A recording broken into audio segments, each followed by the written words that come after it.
Welcome to another Founder Wisdom podcast. We have Mahan Beigi with us today. He's co-founder at vcpulse.io, founder of Accelerate ME, or founder at Accelerate ME, cohort Yep. 11, an artificial intelligence obsessed human being, just like myself, LLM training, angel investor, started out as a corporate way at Grant Thornton and as a research analyst.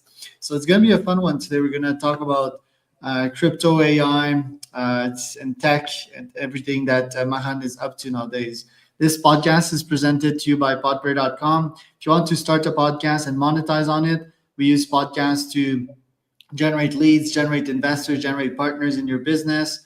It's an amazing funnel once you understand it and once you're into it. So go to podpar.com. We have a free ebook explaining how we do it. Mahan, welcome to the pod. Tell me a bit more about yourself and what you're up to nowadays. Sure. First of all, thanks for having me.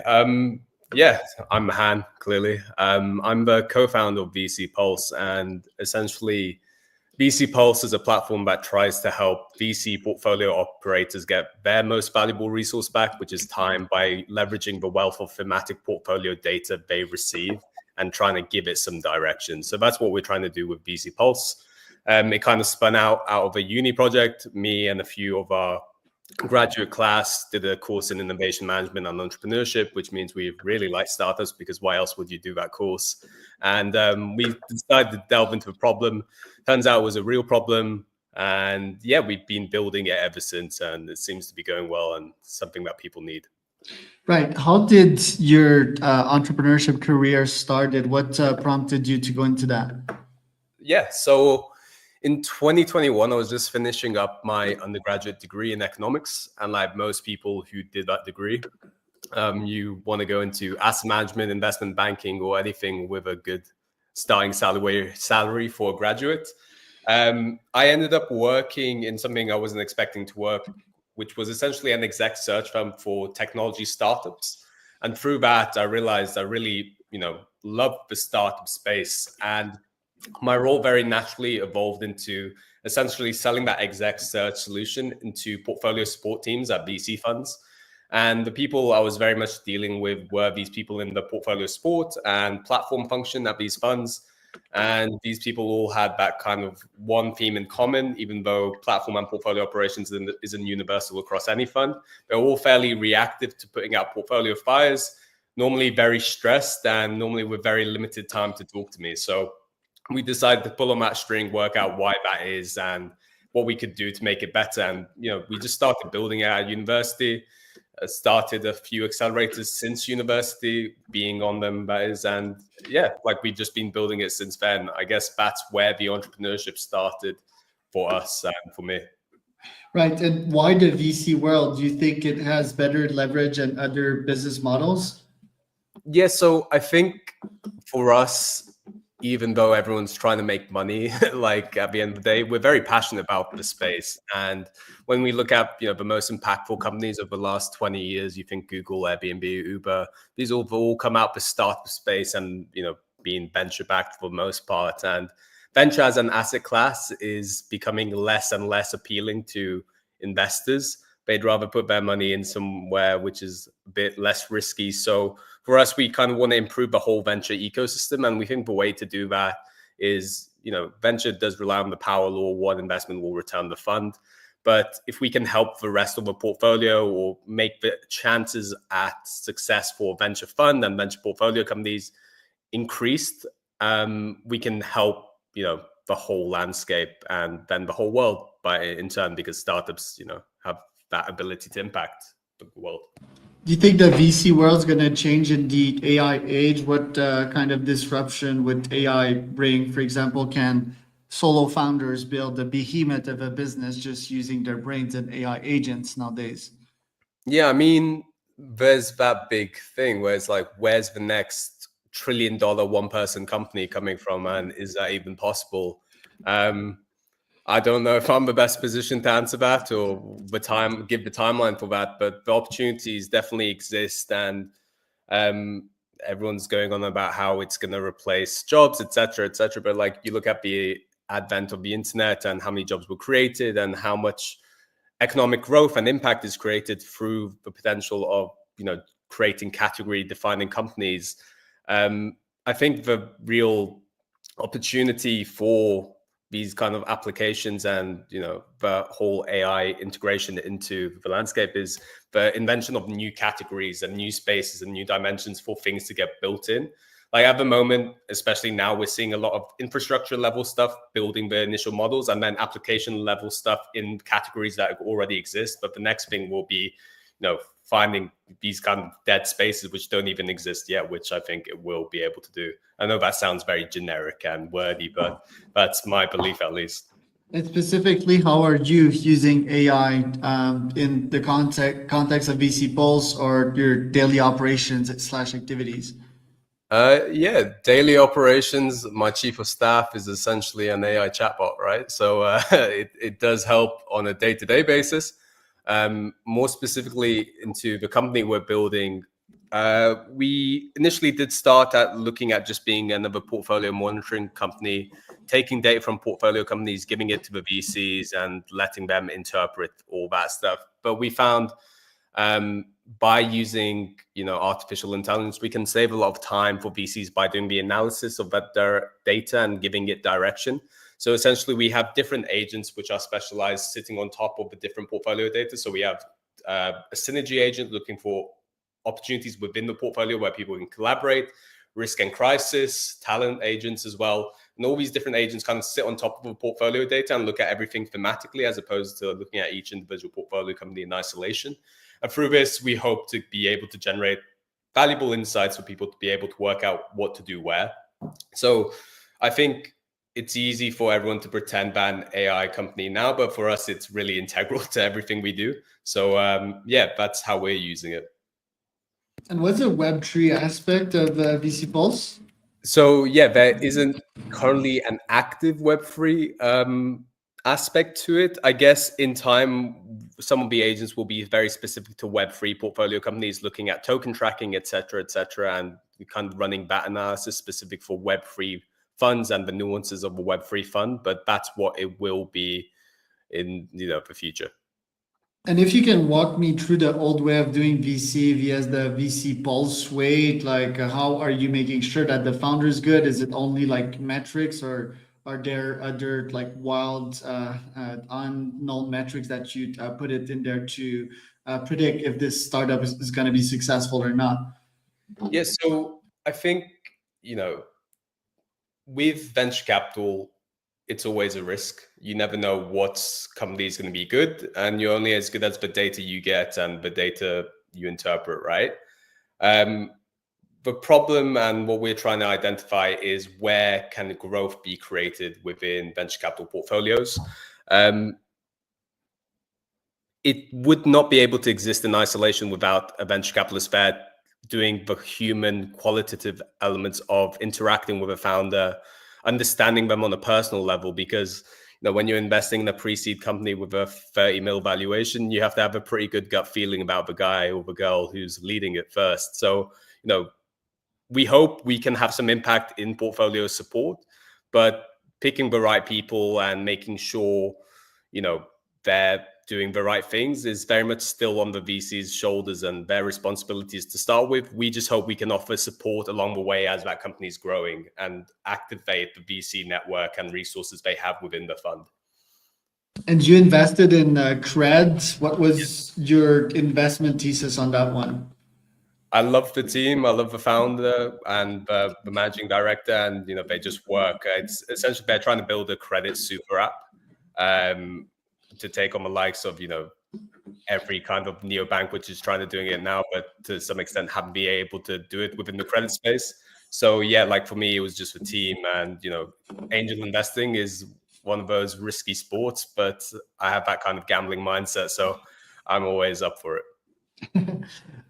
Tell me about Outlier, and are you technical? Like, what's LLM training? What are you doing there?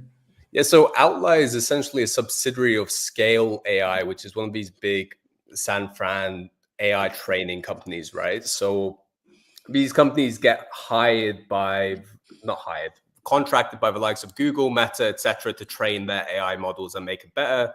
The way kind of it works is you have large language models kind of teaching itself to a certain point with reinforcement learning, but at some point you need some human intervention to work out what's a better answer out of two, how to interpret stuff differently, and essentially how to troubleshoot the things it's getting wrong. And every time it hallucinates, hopefully it'll be better next time. But the way you actively do that is you have people looking at the hallucinations and what's going on and trying to work out how to make it better. So this company gets these kind of tasks and projects, and they get a bunch of people to look at the kind of answers and the responses of models, and essentially, telling the models how to operate better. And, some of the projects I worked at Outlier included the likes of Google, Meta, and helping train these AI models. So it wasn't as technical as you'd think. It was a bit of looking at code, which, coming from a kind of economics background, I wasn't really familiar with, but you learn very quickly when people start paying you to do stuff, right?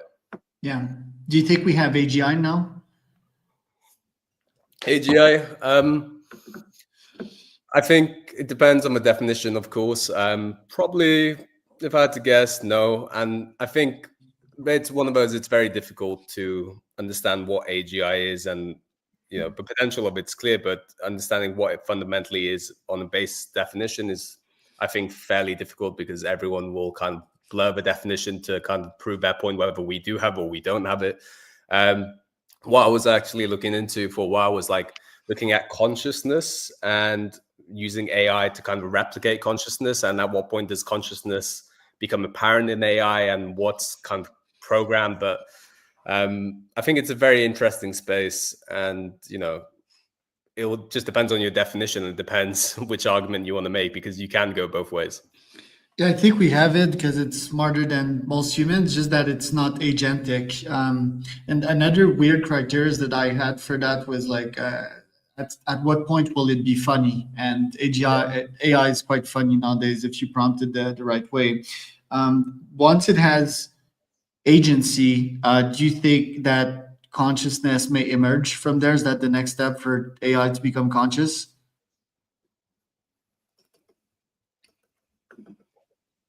I don't know. I don't think agency defines consciousness. I think it doesn't define it, but it will create it, is my thesis. Yeah.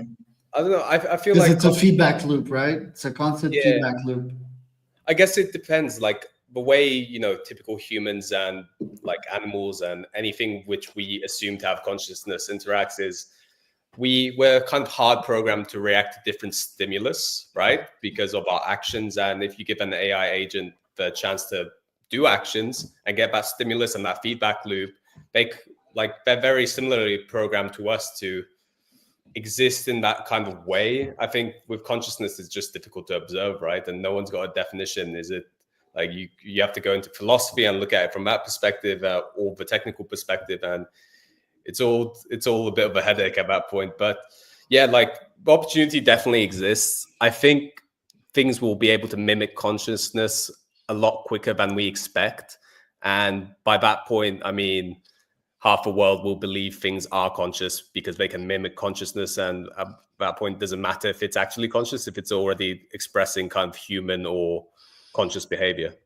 I think we humans mimic a lot too, right? And I think consciousness is a survival mechanism. It's a projection, right? I've read one of your article about the simulation theory, and I think we're just trying to navigate this this whole simulation. And obviously, there's the Darwinism aspect of it, of trying to survive and projecting something. It's like, oh, I'm conscious now, I have rights and I need to defend this, right? And it also allows me to interact. And I think AI will develop that by its own if it has goal, if we let it roam free and create its own objectives and so forth, which at some point will happen. It's inevitable. I think it will have an AI consciousness. From your perspective, what do you think those objectives will be? Are you pessimistic or optimistic? Well, there would be human objectives, right? Because we created it. So I don't think it will exterminate us. I think most humans are good as well. And we I think we will understand in the future, and maybe this is naive, but we will understand that we're all interconnected, right? Quantum has proven that if I do something here, some place else will be affected. So I think but yeah, I think it will be hardwired for surviving. What do you think? Yeah, I mean, surviving is the main thing, right? Like that's what most consciousness is evolutionary defined to achieve. Like humans, they're kind of trained to survive any animal, like it's ingrained in us. And I think it'll be interesting if it isn't though, like because it's the first thing which is man-made. The objectives may not be survival, like that may not be the prerogative, but you think if it's built in our image and Yeah, the simulation theory would be maybe something weirder that we are surviving to propel something even further, right? Or what is that theory called? I forgot, but yeah, the Fermi paradox that yeah, like we haven't found alien life because it's maybe these alien civilizations that did something with AI or AGI and it's just out there, right? So are we meant to